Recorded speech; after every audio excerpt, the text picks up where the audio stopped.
ធូលីហុយហុយតាមផ្លូវលំភូមិយើងកម្ដៅថ្ងៃខែមេសាឡើងខ្លាំងបងដើរយូរកន្ត្រកផ្លែឈើមានខ្នោះនឹងជែកស្បែកជើងផ្លែឈើមានខ្នោះនឹងជែកស្បែកជើងផ្ទាត់ពណ៌ខៀវប្រឡាក់ដីខ្សាច់ម៉ែដើរពីមុខកាន់ដុំសំពត់សូត្រគាត់ហាក់ភ័យជាងបងទៅទៀតសំលេងចាប់យំលើមេឃស្វាយដូចជួយអបអររឿងយើងទាំងពីរ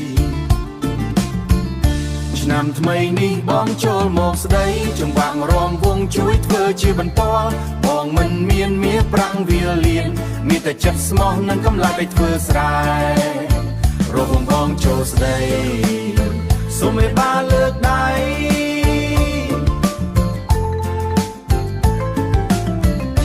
ឃើញអូនស្លៀកសំពត់ហូលពណ៌ផ្កាឈូកឈរអោនមុខនៅក្បែរជណ្ដើរផ្ទះឪពុកអូនអង្គុយលើគ្រែឈើខាងក្រោមគាត់កំពុងមូថ្នាំជក់ស្លឹកសង្កែភ្នែកគាត់សម្លឹងមើលបងត្រង់ភ្នែកគាត់សម្លឹងមើលបងត្រង់បងលើកដៃសំពះតែញ័រទៅទាំងក្លិនធូបភាចេញពីក្នុងផ្ទះលីលំនឹងក្លិនផ្កាមកលើក្បាលដំណេកឆ្នាំថ្មីនេះបងចូលមកស្ដីចង្វាក់រំវងជួយធ្វើជាបន្តចង្វាក់រំវងជួយធ្វើជាបន្ត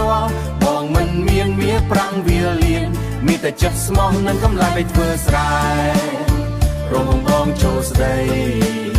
សូមមេបាលើកដៃសូមមេបាលើកដៃ